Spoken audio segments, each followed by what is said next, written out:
accidentally slipped into a true and false daughter novel. The fake daughter has done a lot of evil, and the heroine has been framed again and again and exposed. The adoptive parents were so disappointed that they put her in confinement and reflected, but she intensified, and was eventually kicked out of the house and destitute. Dressed as a fake daughter, I lay on the soft bed and burst into tears.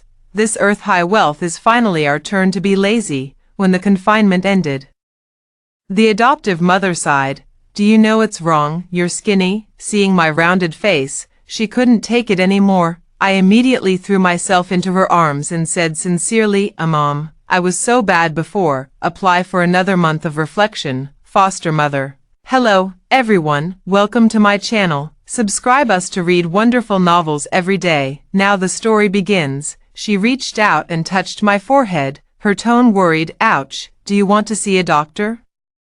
Why did you start talking nonsense? I quickly shook my head. I'm not sick, I'm truly repentant. This week, I deeply reflected on my previous behavior. Not only failed your teachings all along, but also deeply hurt your own daughter. I am really wrong. In the gradually moving gaze of my adoptive mother, I was righteous and strict. Since I have done something wrong, I should be punished as I deserve. A week of confinement is still too light. I apply for another month of reflection and promise not to do it again in the future. My adoptive mother touched my face, and tears appeared in her eyes. It's good that you can change your mistakes. You've been suffering for the past few days. Suffer. I almost couldn't control the corners of my mouth. Since I came in, I've been eating Michelin quality meals. I slept on an exclusive and custom-made luxury mattress that could roll over at will. I said it was confined, but I was afraid that I would be bored and left my phone. I give tips to handsome men and beautiful female anchors every day like I have turned on unlimited gold coins. Hurry up. If it's this kind of bitterness before sweetness, I'm willing to bear it for the whole world. When I tried to get an increase in my sentence, there was a soft sneer outside the door. Looking up, a man in a black jacket with his hands in his pockets and leaning lazily against the door frame. The jawline is well defined, the eyebrow bone is prominent, and it is impeccably handsome, but it gives people a strong sense of oppression. I almost shivered at his chilling gaze. This is the original owner's cheap brother. Clark, what are you pretending? You don't think it's useful to retreat as advance, do you? His voice was indifferent, and he looked at me like he was looking at trash. In the plot, the original owners, Evelyn and Clark, also do not deal with each other. As a child, Evelyn breaks his car toys, but the wicked sue Clark for bullying her, causing him to be scolded by his adoptive father. Later, this kind of thing often happened, and the two gradually became close to each other. As an adult, Clark moved out of the house. Until the real daughter Grace was recovered, Evelyn framed Grace several times. But he broke it. I sighed in my heart, but I said sorry sincerely. Brother, I always bullied you when I was a child, and I deliberately let you be punished by your parents. I'm really sorry. Clark was slightly stunned. Then his face tightened, and his indifferent eyes were full of disgust. Don't call me brother. I only have one sister. He thought of something, and hooked the corners of his mouth mockingly. If you really feel sorry for me, how about you get out of this house? I looked down and thought for a moment. Anyway, there is money in the card, so it doesn't seem impossible. The adoptive mother shouted to stop, rubbed her eyebrows, and a trace of exhaustion flashed in her eyes. Clark, you're the brother, and you're going to give Evelyn a chance to make amends. I was afraid that they would quarrel again, so I quickly nodded and raised 3 fingers to swear. If I become a demon again, I will take the initiative to leave, and it will not be an eyesore. Clark frowned, as if he didn't recognize me, his cold, scrutinizing gaze lingering on my face for a long time. When I was about to break out in a cold sweat, he said coldly, remember what you said, hurt MOMO again, and I will throw you out with my own hands. After saying that, he turned around and left. At dinner, while the whole family is there, I sincerely apologized to Grace and Clark and promised never to do it again. Grace's cold and pretty face was full of wariness and she didn't say a word.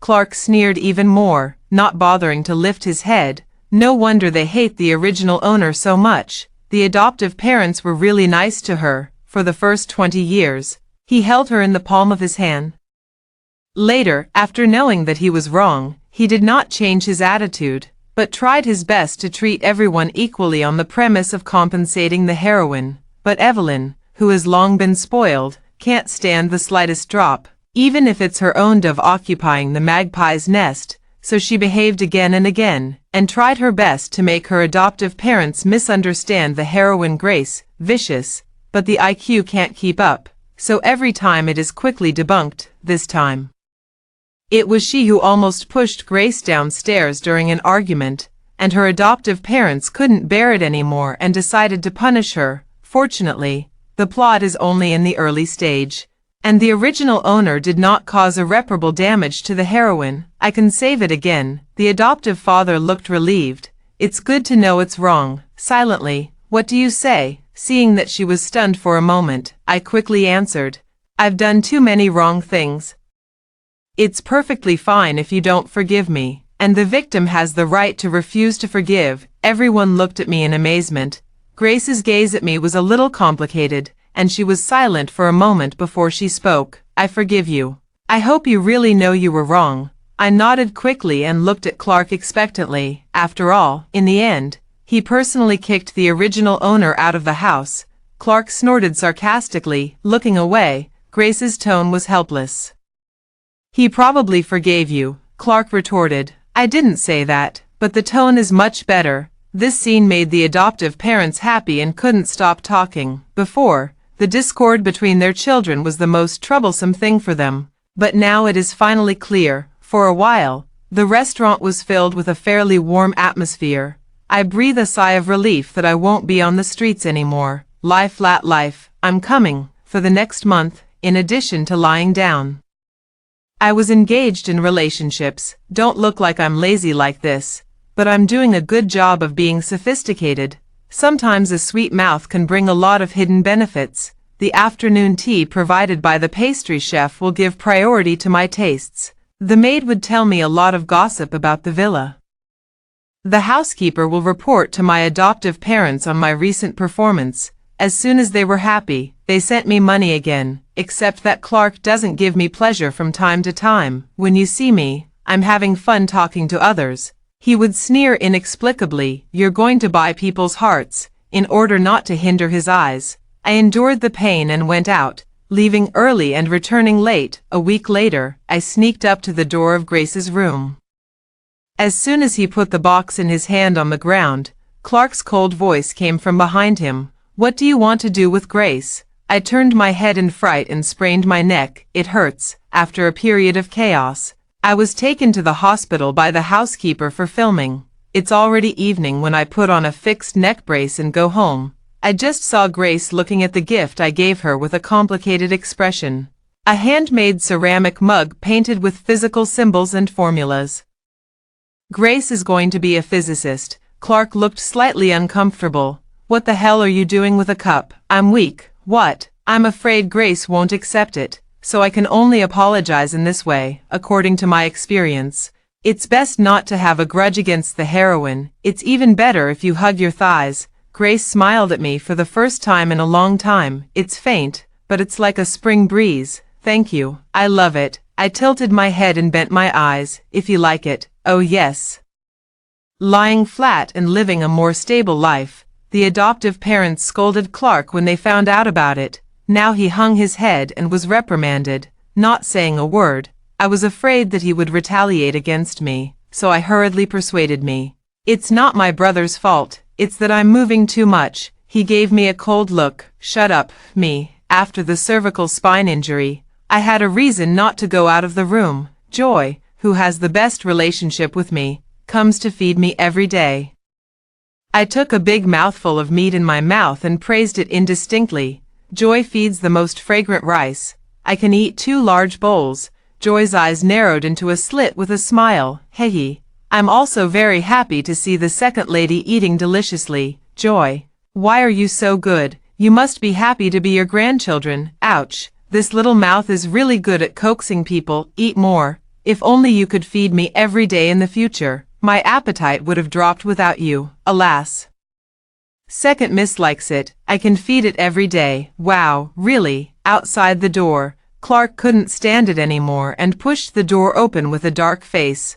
"I have afternoon tea made for me by the pastry chef in my hand," he scoffed. "Are you a giant baby? How old are you and you still need to be fed? Joy doesn't have anything else to do to serve you, does she?" Joy hurriedly played around. "It's okay, young master. The second miss is still hurt. Clark, I'll just feed it." Joy and I had the same confused expression. "Yes," he coughed lightly and skimmed his face. "Mom and Dad asked me to serve you." "Okay." Joy thought that the brother and sister had cultivated a relationship, and immediately got up and gave up her seat with relief. I also happily told him what I had to do. Clark muttered in disgust that it was really troublesome, but resigned himself to taking my cutlery. After Joy left, he rudely scooped a spoonful of rice. "Eat." I craned my neck and shook my head. "I'm full," laughing to death. "How dare I let him feed it? It's okay if you don't poison me." Clark snorted and shoved it straight into my mouth, his tone cold and hard. "It doesn't smell good if I feed it, does it?" "Yes, but dare not say." After eating honestly, he got up and was about to leave. I stopped him. "Well, I still want to eat pudding. I'm a little tired and want to drink juice. Can you bring me my phone?" "What?" Clark's forehead was beating wildly, as if it was about to explode in the next second. "What else? Give me one time to finish." I was afraid that he would hit me, so I silently retreated. "Actually, I want you to open that cabinet." He did so and pulled out a model car from inside. At the first sight of it, the tense expression was fiercely stunned. "I'm sorry. I broke your toys when I was a child. I made it myself. I don't know if I can make up for it." After a long time, Clark slowly turned his head to look at me. The eyes that were so black that people shuddered a little at this moment flickered slightly. "So that's what you did when you went out?" I nodded honestly. "If you don't, I'm so idle." That being said, he took the model away. For a long time, I exhaled deeply. Lying flat is finally completely mine. Recently, my adoptive parents couldn't stand my rat routine. I had to go mountain climbing with Clark and Grace. No amount of sweet talk is useless now. I was like a deflated balloon, slumped to the ground without love. Clark grabbed my hat mercilessly and dragged me out. "I'm going to see if the Eagles take you away." Grace amusefully slapped his hand away. "All right, brother. Don't bully Evelyn. She just doesn't like to go out." "I'm grateful, miss. You are my god." She smiled. "But you still have to go outside and move a little more. You had some osteoporosis last time you had a checkup." "Me? Just go. There is no room for negotiation." Halfway up the mountain, I was already sweating profusely and my face was pale. Grace and Clark are both gone. I simply found a rock to sit and rest. Looking down through the shadows of the lush green trees, I see there is an ancient castle covering an extremely large area at the foot of the mountain. Only the scenes that would appear in the movie actually appeared in front of me, and before I knew it, I was drawn to a great position to watch. After a while, I heard Grace call me. I waved at her. "Here." She walked along the path I had just taken, and I noticed that there was not a trace of blood on her face, and her lips were as pale as paper. I was startled. "What's wrong with you? What's wrong with you?" She rubbed her temples. "Dizziness. Maybe I ate too little. Low blood sugar." I quickly took off my coat and put her on the ground. "You sit down first, and I'll get you something to eat." As soon as I unzipped my bag, my wrist was grabbed by force. Clark looked at me with a look of indifference and disgust that was even more cold and disgusting than it had been at first sight, as if he was holding back his anger. "Evelyn, you're so hard to change. I'm stupid to believe you're getting better. What did you do to silent again?" The sharp pain in my wrist made me subconsciously struggle. Grace was also dying. "Brother, I'm just sitting and resting with low blood sugar." "You let her go." He was stunned for a moment, and his hand instantly let go. I leaned back by inertia, so I stepped on the edge of the rock, and my foot slipped and fell down the slope. It was just a momentary thing, and no one reacted. I held my head, bent my knees, and rolled with the trend. Fortunately, a tree stood in my way. I struggled to get up and check, because there was no coat to protect me. I had multiple abrasions all over my body, and my right hand was dislocated. There was still a castle to be seen, and I sighed and limped down the road. The debt I paid for the original owner will be written off from today. I don't owe anyone anything to my father. I, Evelyn, will be a rat for the rest of my life, and no one can stop me. I finally walked to the main road, and I went to the side of the road.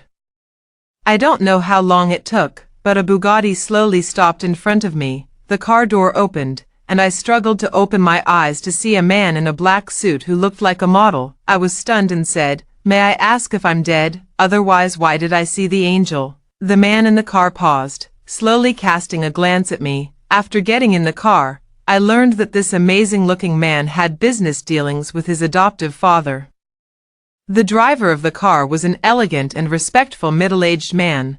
He looked at me through the headline, "Miss Evelyn, I have already informed your family according to the instructions of the head of the family. If you don't mind, you can go back with us first and let the family doctor take care of the wound." I nodded hurriedly. "That's trouble. There is a lot of space in the car, and the driver says that the head of the house is far away from me. He has a good demeanor, and his gestures reveal a noble and indifferent atmosphere." From the moment I got into the car, I was engrossed in looking at the papers in my hand, and I didn't look at half of them. This man is damn indifferent. I like it so much. The heart that has been dead for more than 20 years beats again at this moment because of him. Adoptive mother, I'm in love. Hey, do you remember me? When I was a child, you played at your house, and I played at mine.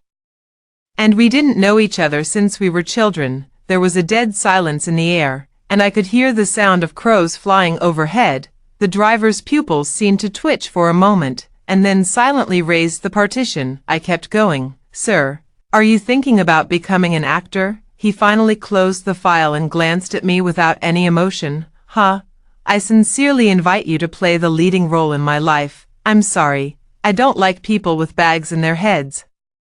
I touched my forehead and hissed, "There is really a bag." Ahem. The driver suddenly shouted, "Miss Evelyn, we're here." So fast, I looked out, and isn't this the magnificent castle? Is worthy of being the head of our family. Too powerful. After the servant pushed out the wheelchair, I realized that he could not stand on his legs. I was stunned, with mixed feelings. Oh my God, this is a natural match for me. He can't walk. I have legs and I'm too lazy to walk. They're all disabled. No one should dislike anyone. In a few seconds, I have already thought about the 800 plots of the head of the house loves fiercely. Where do the mice run? First of all, in order to give him a sense of security, I decided to lock myself in an 800 square meter bedroom for the rest of my life. Hee. The head of the house seemed to notice my strange expression, and the corners of his lips curled very shallowly. "Miss Evelyn, depending on my friendship with your father, you can call me Uncle." After the family doctor treated my wounds, my adoptive parents arrived. They were followed by a sweaty and terrified Grace. "Evelyn, did you get hurt enough to scare us to death?" "I'm sorry, it's all my fault." I shook my head. "What does this have to do with you? Besides, I am blessed with a great life. Just a little bruise. Just take care of it for 2 days." She nodded guiltily, still solemn. The adoptive mother was so distressed that she burst into tears. She shouted out the door, "Clark, don't you apologize to your sister." Clark's tall, silent figure appeared in the doorway. He was in an even more embarrassing state. My clothes were torn, my face was still covered with mud, and my eyes that had always been cold didn't dare to look at me. I squeezed out a stiff smile and tried to make a round. I found it a little difficult to speak. "Alas, it's false to say that I'm not angry at all. How wronged I am." Clark spoke suddenly, his voice harsh and hoarse. "I'm sorry. It's my fault that I misunderstood you for this." I was stunned and met his obscure eyes. Grace nodded earnestly. "I'm also responsible. You should be angry, and the victims you said have the right to refuse to forgive. We'll do our best to satisfy you with whatever compensation you want." Suddenly serious, so numb, "I want to hide under the bed." I scratched my face. "Forget it, if you care so much." "Well, I forgive you. I only have one request. To give each other a little more trust in the future." Okay. Grace finally breathed a sigh of relief and nodded with a smile. Clark hooked her lips as well. It was the first time I'd ever seen him look at me without the slightest hint of sarcasm. Strange good looking, But I don't know if it's the aura of the vicious female match. I always feel that he has some restraint on me. For the first time, sprained the neck. The second time, I fell down a steep slope. If I do it a third time, will I still be intact? If you think about it, it's better to keep your distance as much as possible. As my adoptive parents rejoiced in the change in our relationship, I spoke weakly. Mom and Dad, can I heal here first? The adoptive father wondered. Why? Because the mattress here is very comfortable. This reason quickly convinced them. But the adoptive father was a little embarrassed. He muttered, it's a good place to recuperate, but Byron probably won't agree to. It turns out that the head of the house is called Byron. Later, the adoptive father went out. Soon the driver and butler respectfully knocked on the door and came in.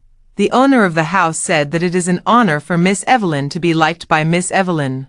Please stay and recuperate. Rest assured, we will definitely take care of Miss Evelyn. I immediately held my face and smiled. Duplicity man. In fact, you are also fascinated by me, right? Before leaving, Clark stopped talking and finally said that he should go home early. I was so immersed in love that I waved at him casually. Bye-bye. Clark took a deep breath and strode away. I miscalculated, and I couldn't see anyone for a whole week. I chewed. How can this be? They are all under the same roof. What is the problem? Kate, the maid who fed me, looked helpless. Miss, is it possible? You have to get up from the bed before you walk out of the room before you have a chance to meet the master of the house. I chewed. Ah, can't he talk to me about a burglary, love? Kate, tease you. I'll go out now. My adoptive parents ordered me to go out and bask in the sun for an hour every day. I also have to open a video check-in in the crowd at home. I asked Kate to take me downstairs in Byron's study, a sea of dreamy flowers. Kate said he would occasionally come and sit by the window for a while, telling me to take advantage of the opportunity. She was a staunch supporter of me becoming the head of the house, because I promised her that as long as I succeeded in taking the position, the first thing I would do was to give her a promotion and a raise. By the time I got up sweaty, it was already half an hour later. A magnetic sound came overhead. Miss Evelyn, what are you doing? I looked up in surprise and showed him my masterpiece dash, a line of words built out of cobblestones. I just drank porridge. What porridge? I miss the head of the house every week. Byron retracted his gaze indifferently after only one glance, and when I saw that he was leaving, I hurriedly shouted, head of the family, you have such good skin. What brand of account do you use? Can you tell me? There was no longer him by the window. It was seconds before I heard him reply mercilessly, I can't. Kate tiptoed out of the corner to comfort me. It's okay. Keep up the good work, miss. You're the first girl brought back by the head of the family. It's already great. I looked at her in surprise. I didn't expect you to have the potential to be a housekeeper. Kate lowered her head shyly. Thank you, miss, for the compliment. I crouched down and broke up the word Lord and spelled it back into the word person. I just drank porridge. What porridge? I miss my family every week. Kate's eyes widened. Miss, what is this for? Hehe, it took so much effort to put it up.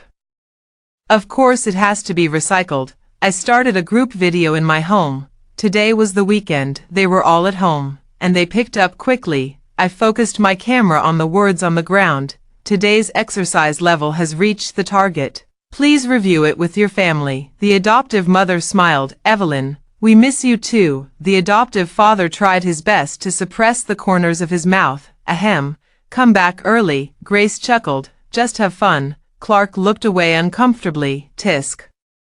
Naive. I don't want money to jump out. This is a crayfish. This is a pippy shrimp. This is a mother who can't stop thinking about it. There are 3 kinds of people in the world, men, women, and daddy's handsomeness. This is oxygen, this is breath. And it's my blessing to have you as my family. With the tinkling sound of the pocket money coming in, Kate's jaw dropped to the ground. Miss, if you have such a mouth, you will succeed in whatever you do. She geared up. Are you going to find the head of the house next? I instantly turned into a dead fish's eye. I'm so tired. I can't chew too much. Let's chase here today. Kate, for the rest of the day, I couldn't stop clocking in downstairs. It has become a beautiful landscape. Over time, I felt like a valiant knight who had to save the princess trapped in the tower, even at the cost of his life. Click dash. I turned my head sharply, and the butler's phone behind me hadn't had time to hide.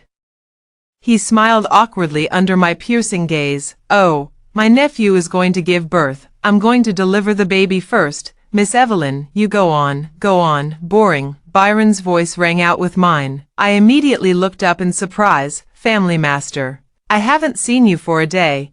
I miss you so much. Boredom can come and play with my feelings. I don't mind." His gaze fell on me, his pale pupils like a clear piece of amber in the afternoon sun. I could hardly see any emotion on his face.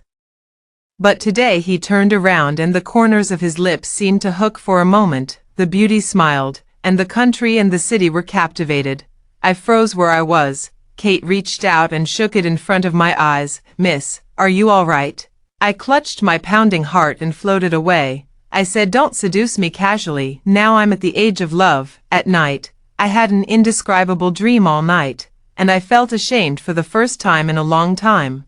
Kate took a day off for something, and I decided to put the chase on hold for another day. But lying on the soft big bed, it always feels like something is missing. Want to meet Byron? The thought suddenly came to my mind, and I immediately fanned myself a little fight. "Isn't it all about you and me? I've been going to tend often. Am I a dog, or do I keep coming and going? Am I a suffocating boy?" "Evelyn, you're addicted to licking, aren't you? Give me some fun." 10 minutes later, I was standing downstairs in Byron's study. Hee. "I'm happy to be a licking dog." As I was about to smash his window as usual, the rain fell unexpectedly and tended to intensify. I scurried around with my head in my arms, only to see a puppy cub running out of nowhere into the depths of the garden.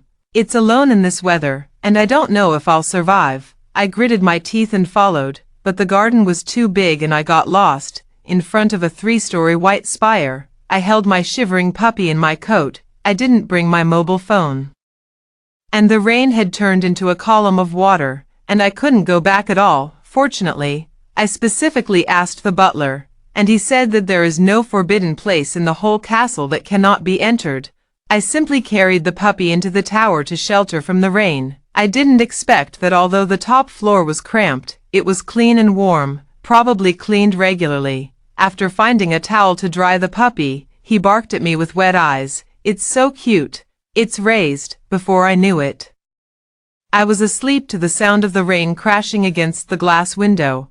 I had a very vague dream. It seems that it was in this white tower that I saw the intimate backs of the little boy and the little girl. They were talking and laughing about building blocks, and they agreed that this would be their secret base in the future, but I couldn't see their faces clearly. I was woken up by a burst of exclamations. A few servants rushed in, and amid their happy and worried questions, I gradually figured out the situation. I disappeared for an afternoon, and I was nowhere to be seen in the great castle. Byron sent people to look for me in the mountains, even in person, but the rain was so heavy that he still had inconvenient legs. Sure enough, when I got back with the puppy and the maid, I saw Byron soaking wet in the hall. He was in a wheelchair, his hair was dripping with water, and his face looked pale and sickly. Seeing me jumping around, the housekeeper breathed a sigh of relief. "The head of the house, you can rest assured now." I stepped forward and explained weakly with the weakness of my heart that I had done something wrong. "I'm sorry to worry you. I won't run around next time." Byron didn't speak. His shallow eyes locked firmly on me, scrutinizing me from top to bottom, as if after confirming that I was safe and sound. His tense expression quietly relaxed, being stared at by his deep gaze like a substance. I was inexplicably a little hot. "By the way, you have to take a shower in the rain. Otherwise you will catch a cold." Byron steered his wheelchair and walked with his back to me to the exclusive elevator. I hurriedly followed. "By the way, I picked up a puppy. It's very well behaved. Can I keep it?" He did not speak. I lowered my head and looked at the little puppy. "Forget it. Take it home and raise it." As soon as he turned around, his somewhat hoarse voice came from behind him. "Remember to bring your phone with you in the future." I looked back in surprise to see that the elevator doors were closed. Obediently, "Is your future father a good person?" "I have a good eye." I nodded its little nose. The butler didn't know when he came to me and coughed lightly. "Miss Evelyn, you're amazing." After saying this sentence without a beginning or end, he walked away with a relieved smile. After returning to the room, there were several missed calls on the mobile phone that was placed at the bedside to charge. In addition to the housekeeper who had added his contact information, there was also a strange call. "Oh, man, isn't this just lying on my phone and waiting for me to be on your friends list?" I added it with this number, and a simple black and white line avatar popped up. Unexpectedly, he didn't agree for a night. The next day, Kate returned. She whispered down and said to me, "Miss, the head of the house seems to be sick." I was stunned. Was it because I went to see me in the rain? I ran to the door of Byron's bedroom. Just as he was about to knock on the door, the butler came out of it. He shook his head. "Miss Evelyn, the head of the family will be contagious if he has a cold. So you better go back. Byron doesn't want to see me." I wanted to grind it again, and I heard the butler muttering to himself, "The window in the head of the house doesn't seem to be closed, the floor is not high, and there is a ladder at the entrance to the basement. So no one will climb up at that time, right? But the head of the house is asleep, so I'll come back in an hour." I was stunned. The butler clasped his hands gently. "Miss Evelyn, do you still have any questions?" I snapped back to my senses. My eyes lit up instantly, and I replied to him as I ran out, "No, thank you." Following the housekeeper's prompts, I managed to get the ladder and climb into the bedroom. Byron lay lifeless on the bed, not knowing what he had dreamed about, his brow furrowed. It was the first time I had seen him so closely, and I was a little overwhelmed. He could only lift his silk quilt upwards, his wrist was grabbed suddenly, and his body temperature was almost hot. Byron didn't know when he opened his eyes, and his sockets were physiologically red from illness. I was stunned and quickly put my hand on his forehead. "Why is it so hot? I'm going to call my family doctor." Just as he was about to leave, he was dragged to his chest. Byron snorted softly at my pressure. My eyes widened and I didn't dare move. "Master, you're..." The thin lips with the scorching temperature were printed, and the tip of his nose lingered with the unique incense on his body, which was clear and intoxicating. I was stunned, and I didn't react until I was kissed and my lips stinged. "Byron, you're a hooligan." My heart was beating violently for a moment, and I didn't forget to take my phone for evidence. "Who did you just kiss?" His eyes seemed to be covered with a layer of mist, his Adam's apple rolled lightly, and his voice was rough and hoarse. "Evelyn, Mom, I've been a meat and vegetarian match all my life, and I deserve this kind of handsome guy." The moment Byron spoke, he suddenly woke up. He stared at me, trying to hide his confusion with a cold look. "Why are you here, butler?" "Ahem." I covered his mouth. "Hug and hug, kiss and kiss. You don't recognize people now, do you? Even if you cut your throat today, no one will come to save you."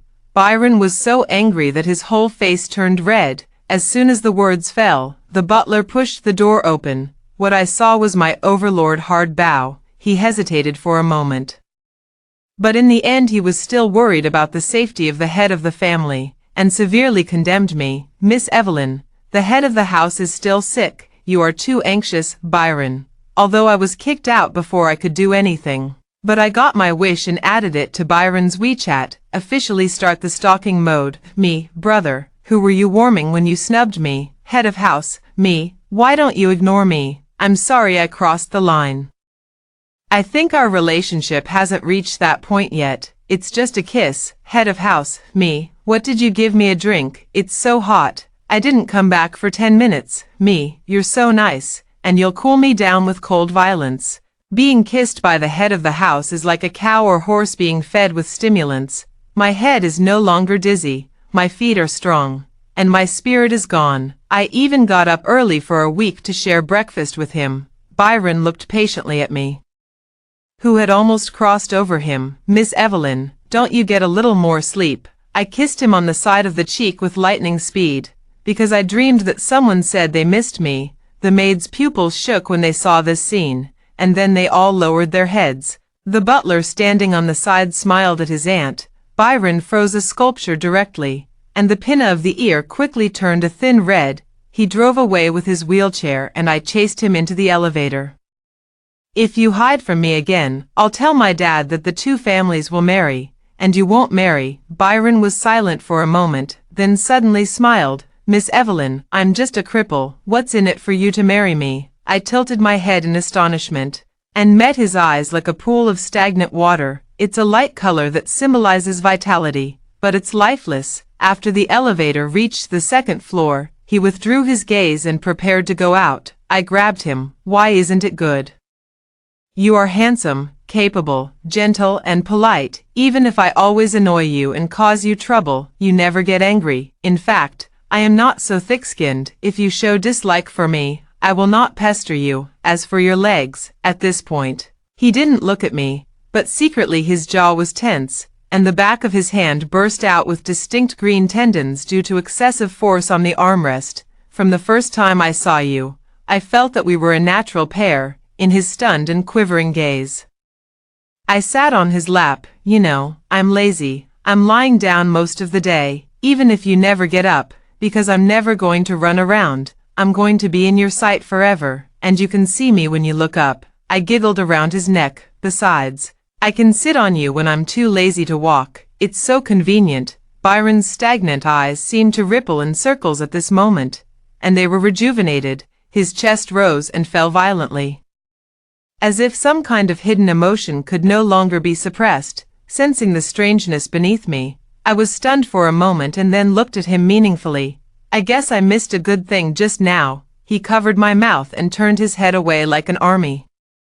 There was a bit of pleading in his hoarse voice. "Stop talking. If you don't say it, you don't say it. Anyway, love is not by words, but by doing." Clark came and took me back at the behest of my adoptive parents. "It's been 2 months. The injury should be healed.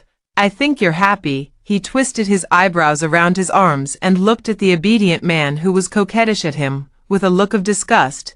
"Now the puppy has grown into a medium dog." I hugged and hesitated. "Stay a few more days, and I'll go back by myself then." He leaned against the doorframe, staring at me with a smirk. "Do you want me to help you pack your bags?" This time, the adoptive parents also gave an ultimatum, and if they don't leave, they have to go. But it's finally a little bit of a sign here. Won't my previous efforts be wasted? Racking my brains to come up with a reason to procrastinate. The head of the house hasn't come back yet, so it's not polite for me to leave without saying a word as a guest, right?